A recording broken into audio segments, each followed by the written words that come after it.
All right, my guest this week on the Dragzine Podcast is Herb McCandless. Herb, what's going on? Well, just having fun. Supposedly retired, but I work every day. I love it.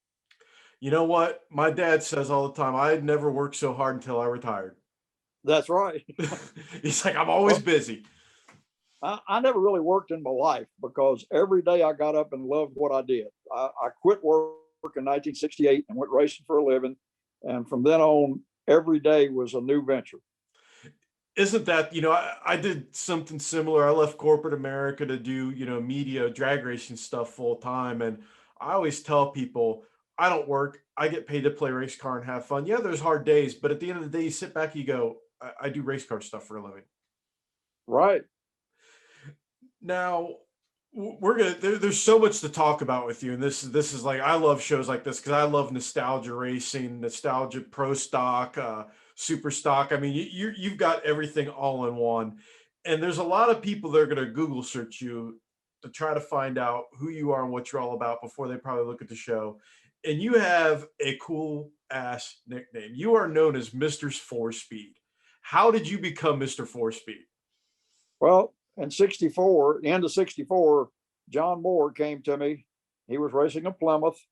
I was racing a Z11 Chevy. We was running B modified production. And I knew he was John. I didn't really know who he was. I knew he was a nice guy and he was a friend of mine.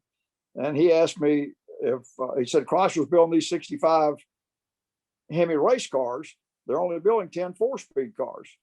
He said, think you could drive one of those? Well, me being a cocky young kid, I said, sure, I can drive 4-speed anything. So he handed me his card and said, come over to my office tomorrow. I want to talk to you. And I went to his office, and this man's the assistant regional manager at Chrysler's own office. I had no idea. And so he, I said, do you have any questions about the car? So I started asking questions about the 4-speed. Never seen a Chrysler 4-speed. They just came out with a 4-speed about a year before. He picks up the phone and calls the transmission lab in Detroit. And me, this kid sitting in his office, is talking to one of the engineers in Detroit. Boy, this is neat. And so when I got the car, I was able to drive it. And John and I became very close friends. We were close friends till the day he passed away just a few years ago. And he's the one that got me to put Mr. 4-speed on the car because there were 10 of those cars. And after about 3 or 4 weeks, there was only 3 or 4 of them left, if that many. Oh, wow. Just people wadding them up or just got tired of racing them. Couldn't drive the 4-speeds, but automatic. They sent me to school in Detroit for a week. John sent me up there, gave me a 65 Plymouth station wagon to drive up there. I took 3 or 4 other guys that were getting A990 cars, and I was introduced to Mr. Maxwell. And they told Mr. Maxwell that, said, Herb's getting one of our 4-speed cars. And Dick laughed. He said, I will send you an automatic for it to put in it. And I looked him just as serious in the eye, and I said, no, sir, I'll quit first. And I'm sure he looks at me like, who are you? So Dick and I became very, very good friends later on. So back in, like I said, those old days, there had to be a certain level of an art to be able to drive one of those cars the way you did. I don't know. I started out with a 60 Chevrolet 348 3-speed with a Hurst shifter in the floor. First thing I did, right after I got the car, I put the Hurst shifter in it. And I went out to the drag strip, and I could win almost every week with the car, win class. And the 4-speed thing came along in 62 with the 409, and I did real good with it. I never knew why. I don't know how, you don't teach yourself. It's just something that you do. I can't dance, but I can drive a 4-speed. It's one of those things. It's like, Super Bowl analogy. Someone like Tom Brady can throw an amazing pass. It's not something that, you're taught to a certain point, but it's something you're natural when you do it, right? Right. You get in the car, put the accelerator flat on the floor, touch the clutch and shift the gear. And if your foot and your hand are perfectly timed, you can do it. If they're not, you're in trouble. Yeah, that's definitely when inside parts become outside parts and everybody's having a bad day. Oh yeah. Oh yeah. Now, one of the cool things, you keep mentioning class racing. I think a lot of people also that don't understand that back in the day was you were kind of segregated out into a specific class, and then you raced heads up. There wasn't any bracket racing. If you were like in whatever a certain class was, it was you were in there with these other guys. You had to beat them heads up, and you had to know how to make that happen. Right. You ran the same type cars in a heads-up situation for every class. But in class racing, there was no money to be won hardly. You won a trophy. And I had a whole pile of those. But in 65, the world changed because these 65 A990 cars came out. And everything in the southeast part of the country, I lived in Memphis at that time, it was usually 3,000 pounds, first man to the finish line. There wasn't any handicaps, there wasn't any class. Everybody pulled up, and we even ran with flag, but by then it was pretty much Christmas trees everywhere. But I have ran with a flagman years before that. But, they turned the light on, first man to the finish line got the money. That's just what it amounted to. And the 4-speed had a tremendous advantage if you could drive it. The biggest problem I had in 65 was that goofy 8 3/4 rear end in the car. That thing would eat spider gears. I'm pretty well certain that spider gears cost me about 10 grand in 1965. I never ran a set of spider gears 2 weeks in a row. The rear end came out and new ones were put in because they wouldn't last 2 weeks. Oh, wow. Now, we didn't break the ring and pinions. Chrysler had us some really good ring and pinions made, and we didn't break the axles because the spider gear would break first. You broke a spider gear in 8 3/4, your day was over until you could catch it, which took us about 20, 25 minutes most of the time. And going off of that, I think that's what also for me, when I went to the US Nationals, the other thing I was like, I want to shoot class racing at the US Nationals. I want to be there for it because like stock and super stock class race, that is the pinnacle of sportsman racing for that event. What's it like for someone to roll into that and be a part of something that's so special and iconic against some of the most brilliant minds in drag racing, I think? Well, in 67, I was at Indy with my 67 car, and I broke a valve spring in the car, so that was history. And Dick Maxwell came over to me, and he said, Herb, we've got a Ted Spehar motor in Lou Williams's car. Lou worked for Chrysler, and I knew him. He was a friend. And they said, will you drive the car? I said, sure, I'll drive it. So I go over and get in Lou's car. Well, Super Stock D was one of the biggest classes at Indy in 67 because of all the 67 cars, 66, 67, Super Stock D cars. I won class driving that car. I mean, a Spehar motor at that time was something to have. And Lou had managed to get one because he knew some people at Chrysler, and they asked me to drive the car, and I just had a ball. What are some of the tricks that people would do to win class? Because, nowadays you'll see the modern EFI cars or even other cars, they're icing the intakes and everything else. What are some of now that we're outside of the statute of limitations for creative rules interpretation, what are some of the cool things that you used to do back in the day to give you that edge in class racing? Well, we used to move the K members and slide the wheels forward an inch, then move the back wheels up an inch so the wheelbase would be right. But what that did, in another sense, you move the whole car back an inch over the wheelbase, but you put about 4 or 5 degrees of positive caster in the front of the car, so the car would run much straighter. And people back then knew very little about front suspension. We didn't learn a whole lot about that until 72 when we put the rack and pinions on the Pro Stock cars. And Chrysler thought we was all going to kill ourselves. Gail Mortimer helped me build that car. Gail and I were together for 2 or 3 years there at Sox Martin. He was just the best. And all we had was a Pinto rack and pinion. That's all there was. So we got one and we put it on the car, and we worked with that thing for 2 or 3 weeks, seemed like, getting it. So we had 5 degrees of positive caster, 0 camber. You could jack the car all the way up and let it all the way down, and the front wheels never changed toe end. That was the trick to making the car go straight. And oh goodness, we bent lower ball joint arms and moved the rack, and we fought that thing. You just, one tiny movement of 1/4 of an inch would destroy it. And we finally got it all straightened out that we were very happy with it. And Chrysler was scared we were going to get killed, so they sent some engineering people down with a bunch of measuring equipment. I had to go somewhere with Buddy that day. And Gail said they came in, bolted all this stuff to the front end with dial indicators and plates and all this, and jacked the car up, jacked the car down, turned the wheels left, turned the wheels right, put their stuff back in the suitcase, and went back to Detroit. Said, y'all got it figured out. And that 72 car was the best driving car I ever drove. Wow.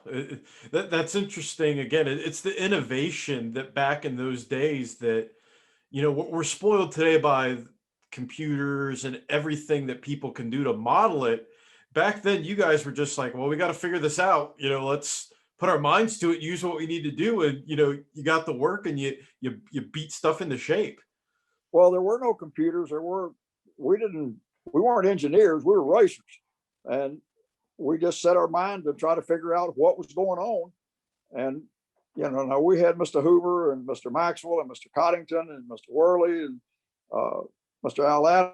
We had all that group at Chrysler that we could talk to. And the Chevy and Ford people didn't have that. And that gave us a tremendous advantage. Those people were fantastic. I tell people all the time that they're the people who made us go fast. We just got to get out there and have the fun and drive the cars. But that, you're talking about that class racing stuff. A while back, a friend of mine had a super stock car and he was running class. He was on his way to Indy. And he asked me would I line the front end on his car. So I worked on it for about a day and a half, got it all straightened out. He called me after he made his qualifying run at Indy and said he had just ran 3 mile an hour faster than that car had ever ran. And that's the difference in heads up class racing. You find the little things that make the car go quicker. Oh yeah, that transcends everything. That you look a racer that isn't trying to monkey with this program is a racer that's going home early. Doesn't Yeah. matter what you're doing, you're trying to figure it out. And kind of going off of what you're saying there, back in the 60s, you guys, you became a part of the Chrysler program and you went on to win, like I said, a pile of races. You read the bio on your website, it's, you can just see the trophies floating about, AHRA title, all those regional events. What was it really like to race back in that day, to be a part of the Chrysler Corporation and be, one of the guys? Well, Mike and I were talking about that. My son Mike and I were talking about that a while ago before we started this. It's hard to describe to people what we did, how we did it, and the life that we lived. I was talking to one of the guys from Sox Martin here not long ago. We were talking on the phone one night. He says, Herb, we didn't live in the real world. We lived in a world that everybody else wanted to be in. And when you would go to a track and you win, and you've just beat Nicholson or Jenkins or Ronnie or whoever, and you come back to the truck and the car's surrounded by people and they all want to talk to you, and you can't explain that feeling to anybody. I've told people, I do these question and answer seminars all the time at the Mopar events, and people ask me, what it was like a lot of times. And I tell them, I say, you were on a high. I said, these people fooled with drugs don't know what a high is. A high is when you're beside Jenkins or Nicholson or one of those guys, and you put the car in fourth gear and he's not coming around you. That's a high. That's when you feel good. When I beat Arlen at Indy, nobody can describe that feeling to anybody. That's very accurate and interesting when you get to be, when you're either part of the history or in an historical moment. It's hard to describe what it's like. For me, I've shot and been at events where history's been made. And it's like, you really don't realize how big it is until after. And even then it's like, you're like, I was just there, I was doing it. And other people that weren't there are just so enthused about it, especially the drag racing. Like you said, the fans, they're right there. They're in your pit. They could touch what you just ran. Oh yeah. And that's got to be like you said, it's hard to describe. It really is. And the fans were great. The fans back then were all into it. Everybody was a car person. If you didn't have a nice, good looking, fast car, you went to the movie by yourself. I mean, you had to have a car back then. That was just part of it. But like I say, you come back to the truck and there was always a crowd at the car, after a race. And, the people were just very nice. I met so many people back in that time and became friends with them, and still see people that I know from back then and just really enjoy it. And that, to me, it all kind of ties in. There's so many ways you can tie this into different threads. And, you talk about being a part of history and doing that stuff. Were you a part of Sox and Martin? I mean, that's, for those that follow drag racing, that's like Mount Rushmore level people. What was it like to race with those guys and be supported the way you were through Chrysler and everything else, and being, in the mix against the best of the best? Well, I'll give you an example of how it went. In 1968, I was talking to Dick Maxwell on the phone, and he asked me if I was going to Pomona. And I said, no, sir, I'm not going out there. I can't make any money going that far from Memphis out there. And I believe forever that Dick Maxwell set me up for this deal. Dick said, Sox Martin are carrying 2 cars to Pomona. Well, I knew it was talking about a 4-speed car, didn't know what it was. And I said, well, who's driving the second one? And I had met Buddy and Ronnie, but I didn't really know them that well, to talk to them. And he said, we don't know yet. And I said, well, I want to drive it. And so he said, I'll talk to Buddy. Well, figure it out. He calls Buddy. Buddy calls me. I go to Pomona. I get in a 440 car. Never sat down in a 440 car, let alone make a run in one of them. And so Ronnie made a run in the car. I got in the car and I ran 2/10 slower than Ronnie did. He said, what did you do? I said, I shifted at 6. He said, no, this is a 440 car. You shifted at 5. So I went back out and made a run in it, shifted at 5, ran the same number Ronnie did, won class, beat everybody to death in it. But before I went out there, when I got the opportunity, I was working at a printing company in Memphis. I had a good job, been there 5 years. I went in the office and I told the people in the office, I said, I've got to be off a week. I'm going to Pomona, California. I'm driving a Sox Martin car at Pomona. That meant nothing to them in the office. They said, well, you can't be off right now. We've got too much work. We've got too much to do. I said, well, I'll tell you what, Friday, have my vacation checks ready. And when I walk out the door, you'll never see me again. I quit. And I quit work to go drive that car for Sox Martin at Pomona. And that turned out to be the best thing I ever did. Because then later on that year, Buddy showed up at Bristol. Buddy Ronnie did with 2 cars. Hadn't even talked to him since we left Pomona. And Buddy comes over and says, hey, we brought 2 cars. You want to drive the second one? That was a dumb question. Of course I did. I didn't hit, drove it. And, 2 years later, that was in 68 and in 70, when they decided to put a full-time second car on because of the number of requests for match races and the way the Pro Stock thing was growing. Buddy called me and the 1st of May the 13th, if I remember right, about 9:30 that morning. And at 9 o'clock Wednesday morning, I lived in Burlington. There wasn't any, I'll think about it, I'll talk to him. I said, yes, sir, I'll be there. There's no question about it. I think that's part of the way racers are. Like someone that really, like, you got to be, when you're hungry and you want to do it, when you're given that opportunity, you jump on it, especially back then, because think of, how many other people would have been, wanted to jump in that seat. Well, to drive for Sox and Martin, if you had any brains at all, you'd want to do it. But that Duster had problems. They'd had a couple people make runs in the car and everybody had trouble with the car. Well, I get in the car and in 3 weeks, I had the transmission out of the car 4 times. And I told Buddy, I said, buddy, there's something wrong with this car. I said, I hadn't had transmission out of my 68 car 4 times in a year. So I went home that weekend. I didn't have a race, got my 68 car out. I went over to Arkansas. They had a bracket race. I won the bracket race in my 68 car. Came back and got the Duster, took it to Memphis, parked it beside my 68 car, and started going through and looking at what was different. And the clutch pedal was the problem. I switched the clutch pedal in the car. I never broke the transmission in it the rest of the year.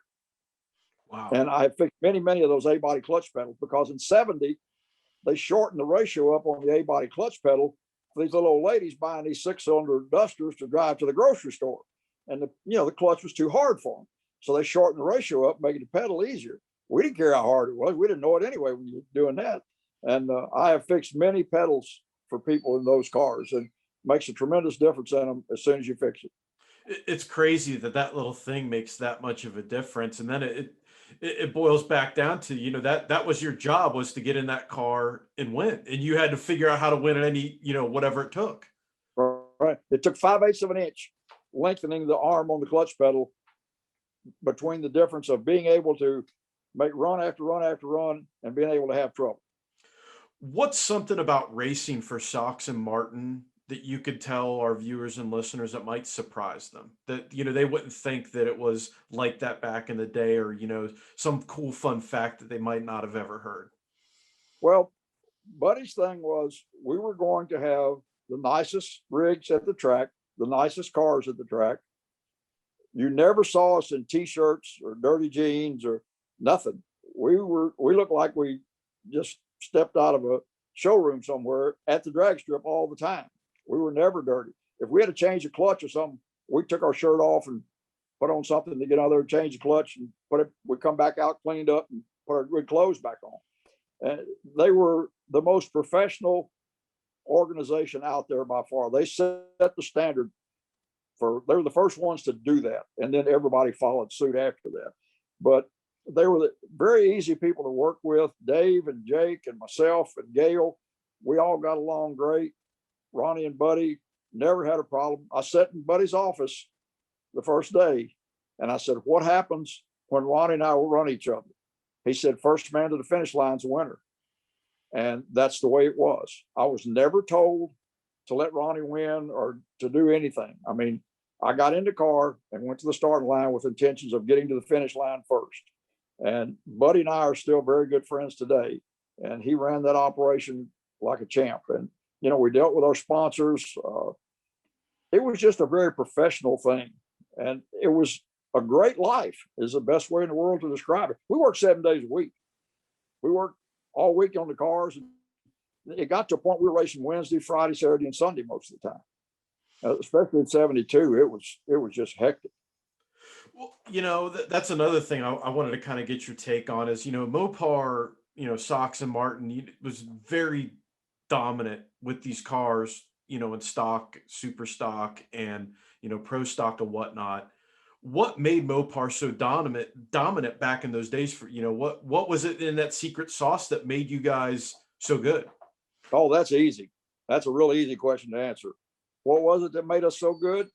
Mr. Cahill, Mr. Maxwell, Mr. Kofel, Mr. Coddington, Mr. Hoover, especially, Ted Spehar, Al Adam, John Worth. That's what made us that good. We had the finest engineers in the automotive industry in the Chrysler Race Group.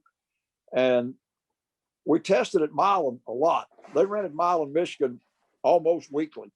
And we'd be there, you know, Tuesday and Wednesday. Or if we were up in that area, if I raced up north on the weekend, I'd go to Milan on Monday or Tuesday, whatever day they were going to be there. Whether I had anything scheduled or not, I would go over there and come in and see Mr. Hoover. And he said, hey, yeah, we got this. Would you like to try it? Sure. We'd go out and make 3 runs, come back and make a change, make 3 runs. We had the first weather stations when nobody really, you know, everybody's got them now in their trucks and trailers. We had it back then.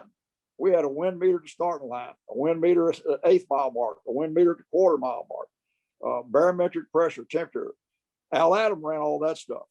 At the end of the day, you'd go up the tower and Al would have everything written out, every run you made, time, temperature, everything. Sometime you might go a couple hundreds quicker at 10 o'clock in the morning and go 200 or 300 slower at 2 o'clock in the afternoon because of the weather change.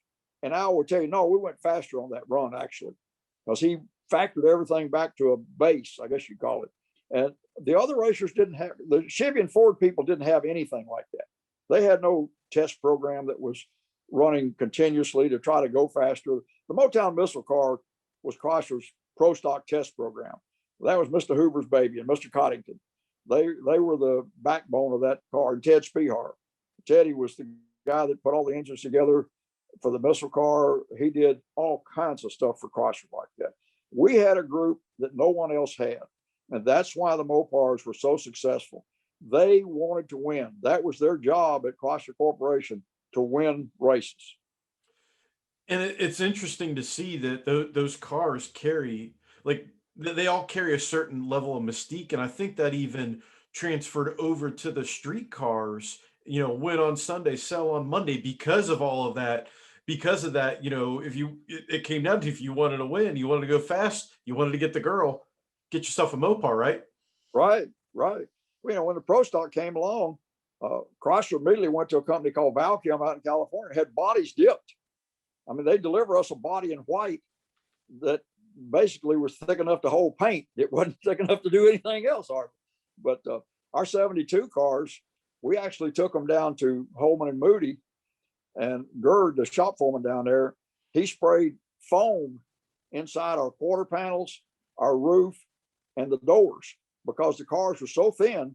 If somebody that came up and leaned on the car, it would have probably bent the quarter panel in. And it's funny to hear you say that, because growing up, I always heard, my dad talking about, the acid dip parts. And we had a family friend, Bob Bosler, it's a big Mopar guy, talked about all that stuff. And it's funny to hear it. Someone that's, as a kid, you think, oh, they're just making this up. And, to hear someone that was there talk about it, it's kind of wild. Oh, I got into acid dipping a lot of stuff myself. Back then, you could just go over to the chemical store, chemical, company in Greensboro, and buy a 13-gallon jug. Like, it's kind of like one of those beer keg things. There was a stainless steel jug like that with nitric acid in it. Now you can't even. No, yeah. Oh, no. And we'd build us a box and line it with plastic, and you mix it 80% water, 20% nitric acid, and we'd dip all kind of stuff in it. I messed up one day. I tried to dip a Dana 60 rear end, and I went back up in the parts room that afternoon, and I said, I need a Dana housing for the 72 car. But I said, you got one this morning? I said, yeah, that one's gone. Yeah. But we acid dipped all kind of stuff. We acid dipped the backing plates. We drilled holes in the brake shoes. We rifle drilled bolts that held the fenders on. Everything that went in that 72 car that Gail and I built, everything was lightened. There wasn't a piece put on that car that wasn't massaged, lightened, drilled, or something, from the front bumper to the back bumper. And Gail and I we worked together so good, and he was so proud of that car. I mean, Gail was great. He did a fantastic job with me, and I could have never had that good of a car without Gail. And there was a stretch in 72 for about 3 months. We didn't lose a race. How did you guys come up with some of these ideas, in Sox Martin, the other racers? Did you guys just have brainstorming sessions where you'd look at a part and be like, how can we make this, what can we do with this? That's what we did. How do we make this better? And Dave built Ronnie's car, and Jake helped him. Of course, Jake was doing the engine stuff mostly. And you were always looking, no matter what it was, how do we make this lighter? How do we make this better? And that's what you were trying to do. When Gail and I went to take the car off the fixture, we built a I-beam fixture, set it in the floor. We welded legs up to the rocker panels on the car, welded legs up to the frame rails on the car. And then we started cutting stuff apart and moving things. And, we wanted to be legal by the rules. We had to make everything absolutely by the rules. So when we took the car off the fixture, we picked it up with a fork truck in the back and a engine hoist in the front. And we saw the car flex. We set it right back down. Didn't flex much, but we could tell it did. And we went and stiffened the car with some more tubing. We had roll bar tubing in the rocker panels. We went and stiffened the car up some more. And that was the best thing we ever did to it. That was the stiffest car around it. If you look at pictures of the 72 car, you never see a picture of the 72 car with the left front wheel higher than the right front wheel. That car left with both front wheels the same height every run. And back then, everybody thought the cars ought to twist a little bit. You'd always see the car with the left front wheel higher than the right front wheel. No, that car didn't. Nope, because you're pulling one tire, just a little bit, not getting as much traction. Well, you had to make the car go straight. And you did that, by adjusting the rear suspension on the car. But it just, at Englishtown, when I stood the car up on the back bumper when we broke the wheelie bar, didn't hurt a thing. I drove it through it. I did it twice. That's why there's so many pictures. I did it on the burnout. And Bob Daniels wanted to throw me out because I went across the start finish line. And Buster Cow said, no, he's going to run. So I got to run, and I did it on the run. And Jenkins always said he won the race, and I got all the ink. He said, nobody know who won the race. So we go to Milan on Tuesday after we broke the wheelie bar Sunday at Englishtown. Mr. Hoover said, the car is not going up like you think it is. The car actually moves and then rebounds and goes up like a pogo stick. And whatever Mr. Hoover said, that's what you paid attention to. He said, what we need to do is take that pogo stick effect out of it. Now, the way we do that is we're going to have to take some front spring out of it. I took the torsion bars out of my 72 car, completely out of it, no front suspension, laid them on the ground. The car was sitting on the lower control arm bumpers, and I went up to the starting line, and I made 3 burnouts. And I couldn't make a run down the track because nothing was supporting the lower control arms. So I get out of the car and I said something to Al Adam. He's the guy that ran the test program. I said, that was terrible because the car didn't do anything but go forward. It didn't raise up. It didn't do anything. You didn't have that sensation. And he laughed because we had 50-foot clocks at the test before anybody ever heard of them. He said, Herb, as many runs as you've made here, that's the quickest that car has ever been leaving the starting line in 50 feet.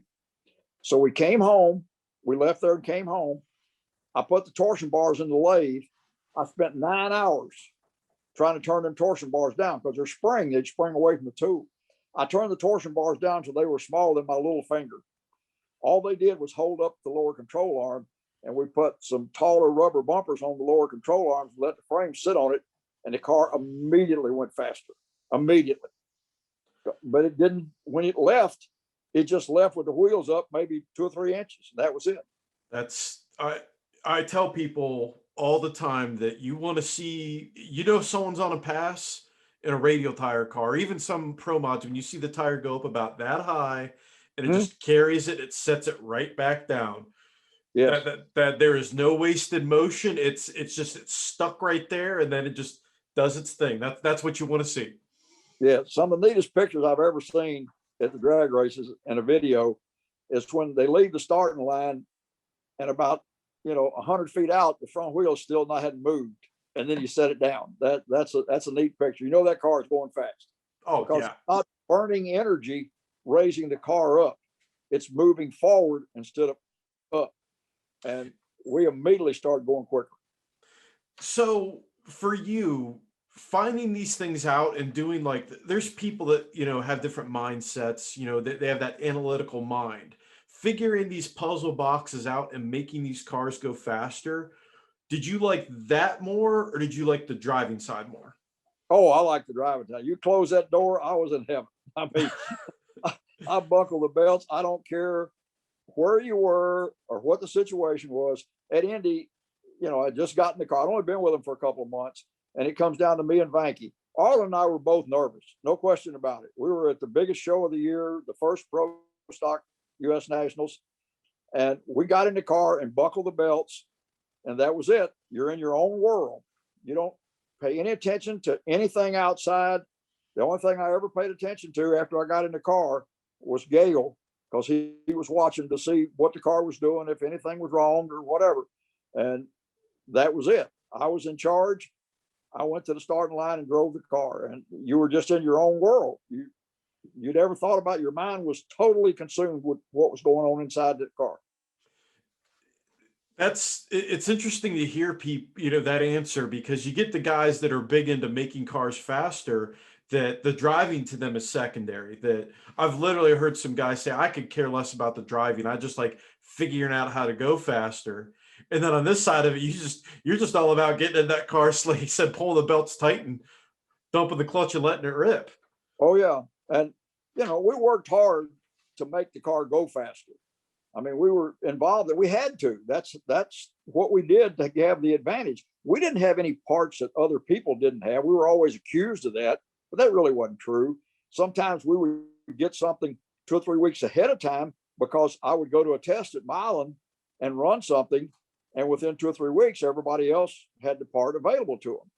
I had the advantage of having it at the test and leaving there at the test. I left there several times going faster than when I got there. That was the object of going to the test. A lot of times you'd leave there and you weren't going any faster. You left just like you came. But everybody, that was what Chrysler was so good about, was passing the information down to everybody else. And the parts were available. If we ran a camshaft, I ran the first cam dynamics cam anybody ever ran in a Pro Stock car. I was good friends with Mark Heffington and John McWhorter, who owned Cam Dynamics. And they asked me, would I run one of their cams? Sure. It was faster. Well, if you look in the older direct connection catalogs, there were lots of Cam Dynamics cams in those catalogs, because they became a part of Chrysler. I actually introduced Mark Heffington to Al Adam when I ran the cam that day. I told him whose cam it was and introduced him to him. And Mark became a big part of Chrysler's camshaft program. You mentioned there, your race at the U.S. Nationals. let's talk about that. That was the first pro stock race. How did that come about? What was it like to be a part of like something that's, that historic? Well, there were 90 cars trying to qualify for 32 spots at the U.S. Nationals in 1970. So everybody that had a pro stock car basically was there. And so when it all started off Monday morning, the best 32 cars were sitting in line ready to race. And Monday morning, we had a experimental 405 engine in my car. It wasn't a 426, it was a 405. And I don't know why, but I got this idea that I wanted to change the flywheel and put aluminum flywheel in the car. Never ran aluminum flywheel before, but I wanted to take some inertia away from the starting line. So I borrowed a flywheel from Bill Bagshaw and put it in the car Monday morning at the track. And that turned out to be a really good thing because the car worked great all day long. But you just did things sometimes on a feeling that you just knew you were doing the right thing. And that race, you can't describe hardly what the feeling was and how it was to win the first U.S. Nationals with a pro stock car. And, if you want to win a race, you want to win Indy. I've heard John Force say that. Everybody says the same thing. And that day, I won pro stock. Don Schumacher won funny car, and Don Perdome won top fuel. I was in a pretty good crowd. That's got to be, to hear you say that, it's like you're the first one to do it. And with those people, and a lot of younger fans might not know or realize Don Schumacher used to drive before he owned one of the great teams. He used to drive, and it's to hear you say that, it had to be just so insane to see all of that come about in one weekend, at a young age. Oh yeah, it was great. I mean, like I say, it's hard to describe the feeling. And Buddy was so excited because Ronnie had trouble that day. Dave Christie told me that him and Buddy drove down the return road while Arlen and I were running. And Buddy was in the passenger seat of the car. And Dave was driving, the rent-a-car. And Dave said that when I came by him, I was in front. I had about a fender on him. I left on him just a little bit. Dave said he had never seen Buddy that excited the whole time he'd been working with him because, Ronnie had trouble and I was the backup guy and I came through in the end. And Buddy was just, I'll never forget seeing him when I got out of the car. How did it, with pro stock, how did it even come about to make it a class like that, a professional class at the U.S. Nationals? Was there like back in the day, was that enough of a demand for, did you guys make that come about? How did it happen? Buddy Martin and Bill Jenkins, I think, were the two main people that did that. They got together in '69 and put a list, I want to say, of 26 or 27 things for rules for pro stock, because the heads up match racing and the heads up 3,000 pound run what you brung races, that's what the spectators came out to watch on a weekly basis. Oh, we'd go to a local track and it'd be wall to wall people. And so they went to NHRA, Buddy and them flew down to the NHRA rules meeting and presented this to NHRA. And Buddy said that I want to say it was 27 things they had on the list. NHRA accepted 26 of them, and the pro stock class started at Pomona in 1970. Wow. NHRA realized that that's where the spectators were coming on a weekly basis. So they figured it out real fast that we need to fold this in and make it a part of the deal. One of the best programs that anybody ever put together, and that was put together by Buddy and Bill and Nicholson. The same group of people basically was the backbone of that organization, of pro stock. They put together in '71 a group called United States Racing Team. It was 16 cars, 4 Dodges, 4 Plymouths, 4 Chevys, and 4 Fords. Now, 1 or 2 of the Chevys were AMC cars because they wanted them in there also, Wally Booth and Baskins. And Wally Booth was driving one of them. I think Baskins drove the other ones. I forget who drove the other. There was 2 of them there. And it was a 16 car show. Well, they hired Al Carpenter. Al was a great PR person. And Al would go in on Tuesday, well, he'd go in a week ahead of time and set up the race with the track and the local newspapers, the radio stations and stuff like that. We would come in on Tuesday and display the cars in a big shopping mall at the bigger cities, up in Englishtown, Atco, Epping, Union Grove, places like that. We would stay there with the cars all day and talk to the people, especially in the evenings, when the crowds would come in, because they'd all know we were there. And then on a Wednesday night, we put 5,000-6,000 people in a drag strip on a Wednesday night.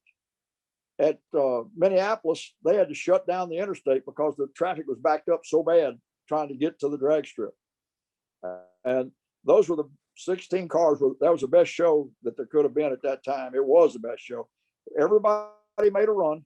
They just drew names and paired up and made a round. The fastest Dodge, the fastest Ford, the fastest Chevy, and the fastest Plymouth. Those 4 cars ran for first place. And then the other cars ran for, I guess you could say, second place. They ran each other, and the 4 cars that were the quickest. Well, I was the quickest Dodge all through 72. That was the first year I had a Dodge.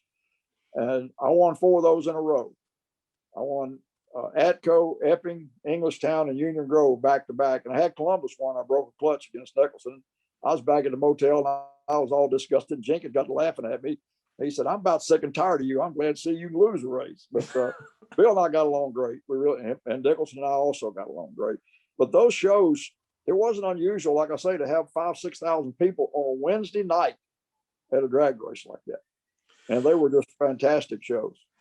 I've got some more match racing questions I want to ask you, but Sure. First I have to thank our sponsor of this episode, because you know how racing is. You got to have the sponsors to keep the wheels rolling. That's right. And this episode was brought to you by the help of Performance Distributors, the company that allows you to feel the difference, not just ignite the spark. Well, what does that mean exactly? Well, their ignition systems are designed and manufactured under the most stringent of guidelines. In fact, the owner, Steve Davis, told us their systems are designed as if they are running them in their own vehicles. Well, because they are. One of the products you may already know of is their line of DUI distributors, the first one and one of the best HEI distributors on the market. Their machine calibrated timing curves provide instant throttle response and eliminate engine damaging detonation. For those of you with a late model vehicle, their Sultans of Spark ignition coils are based on the DUI technology, so they can accommodate wider spark plug gaps when you're firing more voltage. So check out performancedistributors.com for all of your performance needs. That's performancedistributors.com. Got to pay those sponsors. And I can say that not only do I read the ads, I've got their parts coming from my own car. And you know what that's like too, that you gotta get stuff, you got to make it figure out and make it work. Okay, you were asking me why the Mopars were the best. The story you just told with your sponsor, I'm going to tell you a story. And back then, we had a gentleman that worked for Chrysler named Ron Killen. He was the ignition specialist. We called him Sparky Kilowatt. Yes, he's a great guy. He lives in Phoenix now, and we're friends. He developed ignition stuff that no one else had at that time. We had crank triggers on our car in 71 when nobody hardly knew what a crank trigger was. We had they called it a 404 box, which was made by MSD. It was replaced by the MSD 7. But we had that box when nobody knew what it was. And your Chrysler electronic wiring harness for electronic Chrysler ignitions plugged right into that box. It was made for Chrysler. So we had that before anybody else did. They had Champion make us some special spark plugs with 60 thousandths gap from Champion. So you didn't have to bend stuff and cut stuff to try to open the gap up on the plugs. That was one of the reasons that Chrysler was faster and better than everybody else. Ron Killen was a big part of that electronic ignition situation that came about in the early 70s. He was the backbone of it for Chrysler. He put the first computer in the Motown missile car, took up the whole trunk, and it only read 3 or 4 different things. And it took him about 30 minutes to download the information and print it out so they could see it. They'd already run something else by the time he got it figured out. But that's some of the things that Chrysler had that Ford and GM didn't have. I'm just trying to picture the entire trunk of a classic Dodge full with a computer. That's The that's Motown Whistle car had a box in the trunk. It pretty well took up the whole trunk. And Ron would print out this thing about 8 feet long off of it when he came back, and then he'd have to go back and figure out what all he was looking at. You mentioned something before we talked about our sponsor Performance Distributors about match racing. And my dad tells stories all the time about match racing that would go on up at Thompson Raceway Park up where I grew up, literally like where I was Yeah, taken. I've been to Thompson. And he would talk about people like you and Grumpy and everybody match racing. What was it like as a racer to participate in match racing like that? Oh, it was great. We came in, it would be me and Nicholson or me and Jenkins, or, one of the prime reasons that Buddy put the second car on is there were 3 real match race cars, Jenkins, Nicholson, and Ronnie. Well, if Jenkins and Nicholson ran each other, Ronnie didn't have a match race that weekend. So by putting the 4th car on, where there were 4 cars now, then I usually ran Jenkins or Nicholson, and Ronnie ran the other one. I mean, that's just the way our lives went. We would go to the track. We always parked up in an area usually near the starting line, by the side of the tower or something. They'd always have an area for us to park in, have it kind of segregated off where we had room. And when it was our time to run, we'd come up, we'd go out and sweep the track. We'd spread rosin down, sweep the rosin out, heat the tires, burn through the rosin. It was all part of the show, but we prepped the track ourselves. And it was a fun time. And all of us got along really good. Grump and I were very good friends, and Nicholson and I were very good friends. There's a video that I've seen a few times. I love to watch it because it's from one of those match races, and it's everything you described. Grumpy's out there with his helmet on, throwing rosin down. Like, to me, it's like it's a show within a show, and people are going nuts about it. And I think that's honestly something that's missing from drag racing now. Like the high level stuff is that show part of it. Like that, to me, that's what makes it. People are going nuts for that stuff back then, and it's sanitized now. Well, I remember one night at Capitol, Don Nicholson and I were running, and they had a huge crowd there that night. And so we swept the rosin out across the starting line, poured the water down, put the cars in 3rd gear, turned about 7,000, let go of the clutch, and we burned the tires all the way out across the starting line through the rosin. Oh, the whole place was covered up with smoke. You couldn't see anything. The crowd went nuts. I mean, but that's what the people really liked. They really enjoyed that. And we did it every week. So we pretty well knew how to get the crowd going and get their attention. And the United States racing team, we also had our own announcer, John Lundberg, who was fantastic.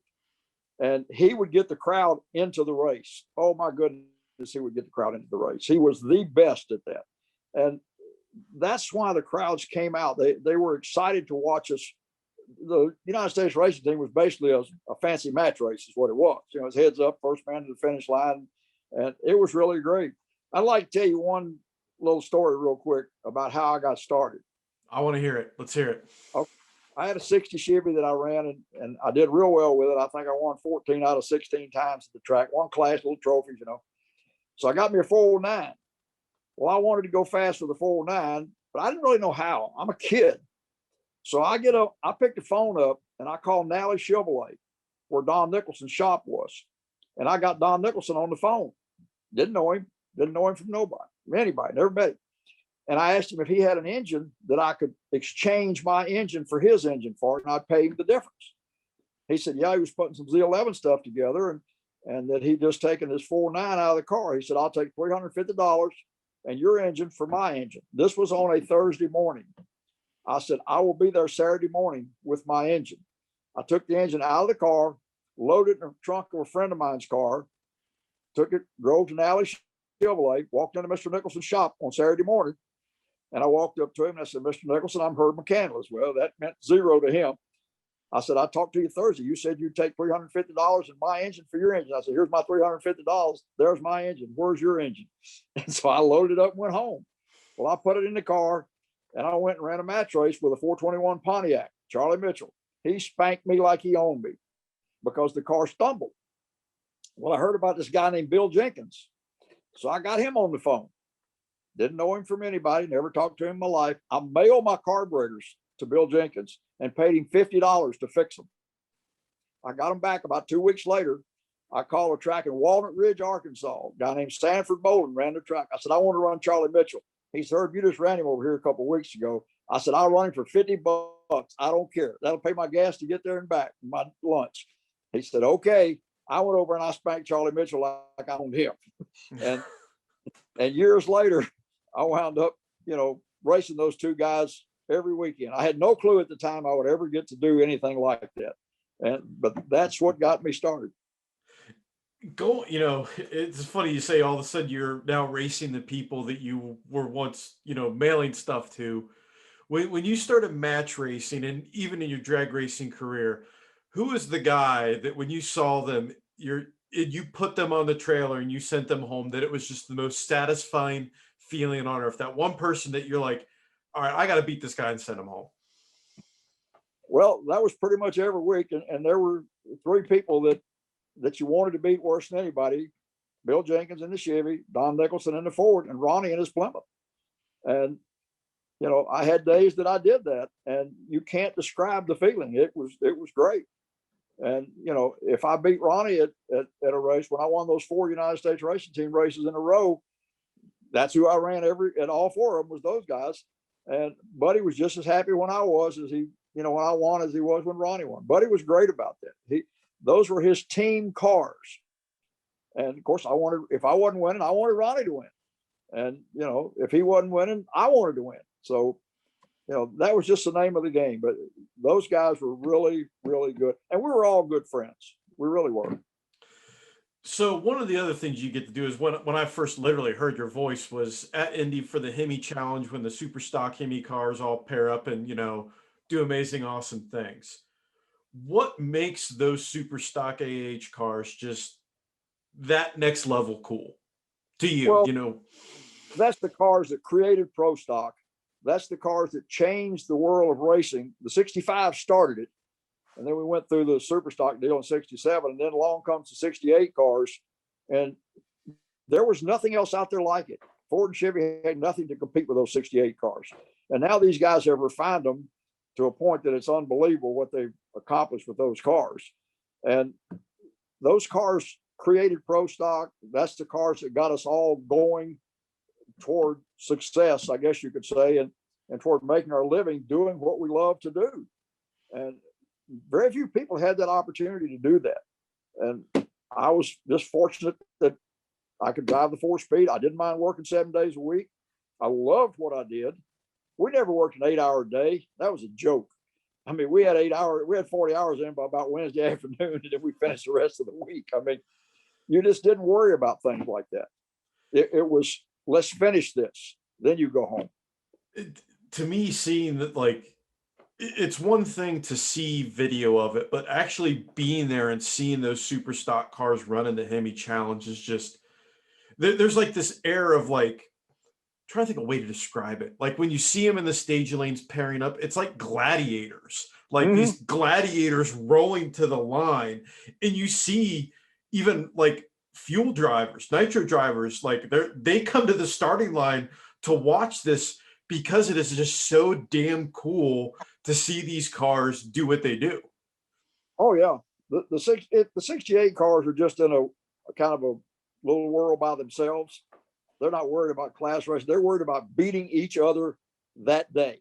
Yeah. And, NHRA and Chrysler have kept that Hemi Challenge going. I want to say it's been 16, 17 years. I've been in the tower for every one of them. I was there for the first one. And I love it. I worked with Brian for the last few years and Alan Reinhart before that. It's just hard to describe that. I told him, Brian asked me one time if, I think a couple of years ago, he said, "You be back next year?" I said, "You can't have this race if I'm not here." I said, "If I'm not here, send a condolence card to my family, okay? Because I'm going to be here if I'm alive." Yeah, that described, it's like I said, just being there and seeing it and seeing the cars. And there's nothing like hearing one of those Hemis on the chip especially when it's, it's a clutch car. They dump the clutch and it's just packing the wheels out, just rolling down the track. And it's a good close race. It's different than anything else out there. It really, really is. Oh yeah. It's just a fantastic show is the best way you can describe it. And the guys are all very nice. I go around and talk to all of them because I like to talk to the guys. And then when I get in the tower, I can BS with Brian about, what I'm talking about. And young Daniels, boy, he is fantastic. Oh. that kid. What's funny is the guy that actually beat him this year. I did a feature on that car a couple years ago. It was built here in Columbus. So Holt built that car when they first rolled it out. And like that camp of guys, like they are members of the cult of Mopar. So for them to win that race, that's a bit like, it's just not, the guy, he didn't have a bunch of money and bought and rented the ride. No, these dudes, they live that life. They told me we built this car to win that race, and it's cool to see them do it and beat Jimmy and do it now. Yeah. Well, I was talking to him before they started, and after they qualified and everybody was getting ready, and he said, "Yeah, we're going to do this or do that or something." I said, No. I said, "Let me explain something to you." I said, "You're a low qualifier. What you've got to do is get in that car and do your job and leave the car alone." And that's what he did. Leave it alone. Kind of funny. And I said, "I've been here, done this." I said, "You leave that car alone. You just get in there and do your job. Everything will be fine." My editor, Andrew Wolf, provided this question. I didn't even think of it. And it's a great question. What are your thoughts on modern day pro stock? And do you think it's gone too far from, back when you raced, when you could tell what a car was? What's your take on modern pro stock? Well, they've taken a lot of the driver. They've got really good drivers, but it's so expensive and the cars look basically alike. And that kind of hurts. That's hurt NASCAR because the cars all look alike now.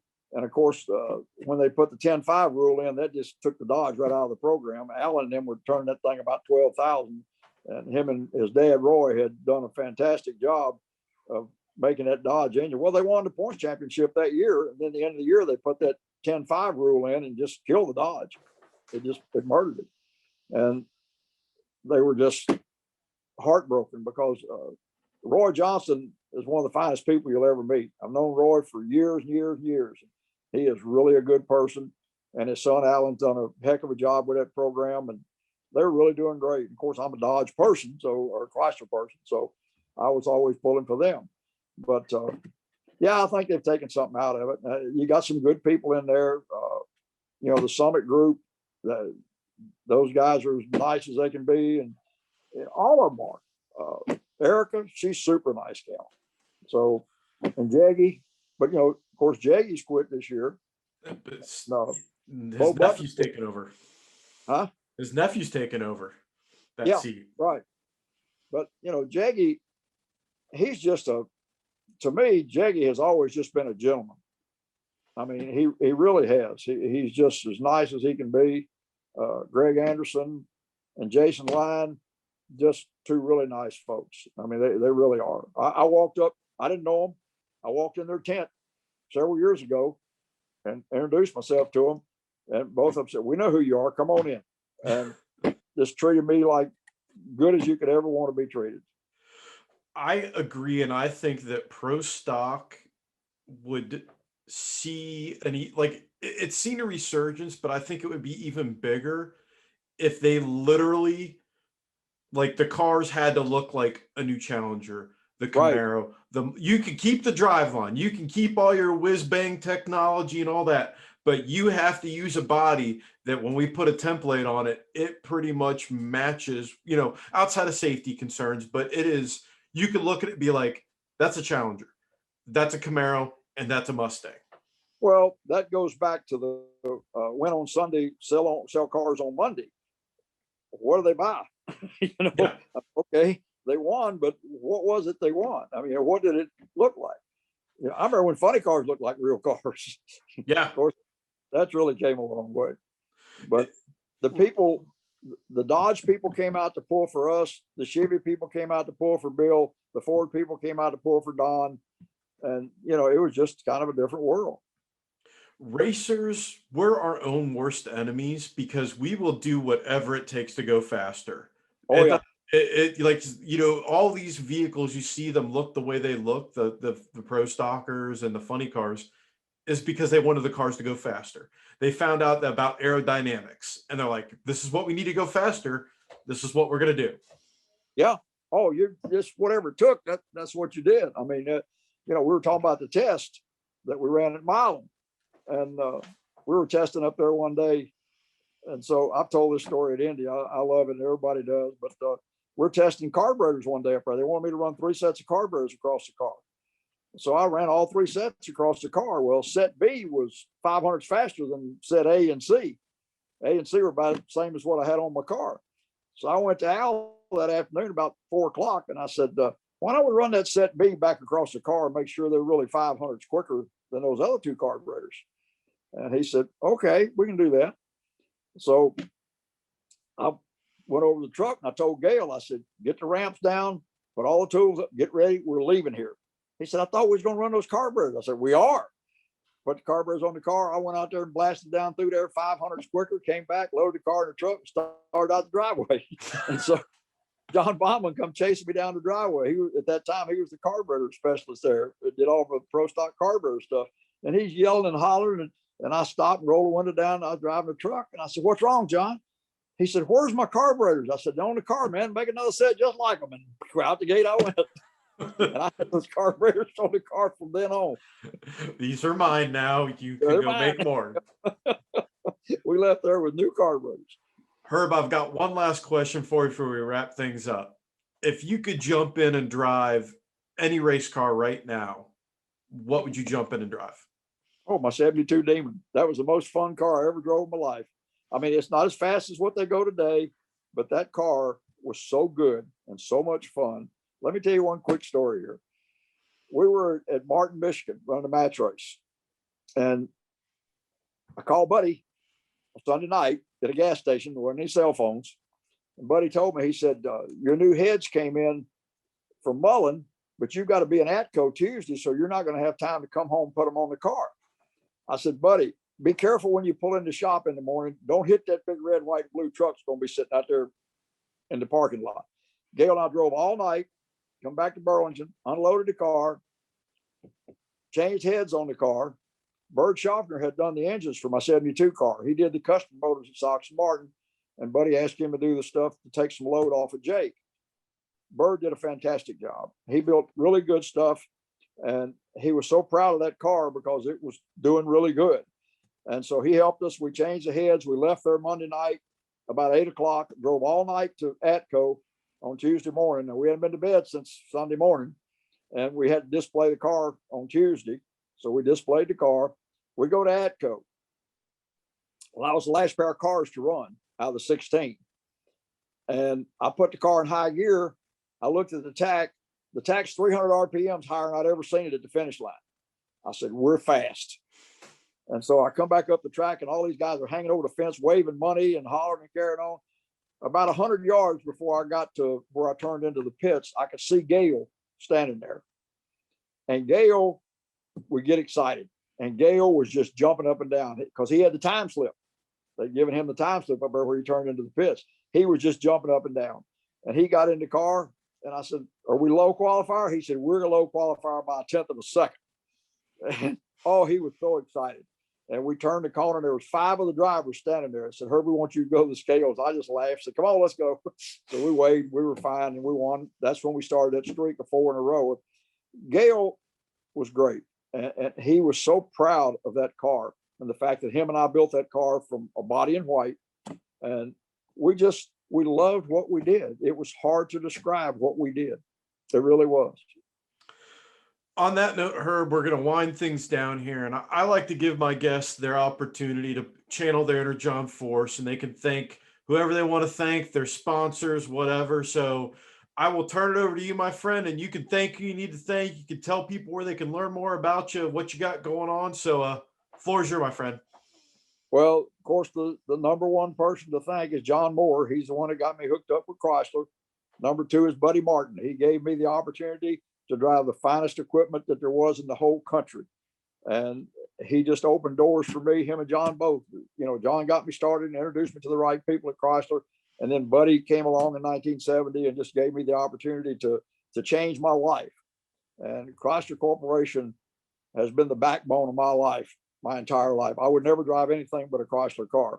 We had really good sponsors. I did a lot with the W-2 program for Chrysler in the small block after we quit racing Pro Stock when I had my business, and got to work with Al Nichols, who was a great carburetor person for Chrysler then at that time. And those people just helped me so much and gave me the opportunity.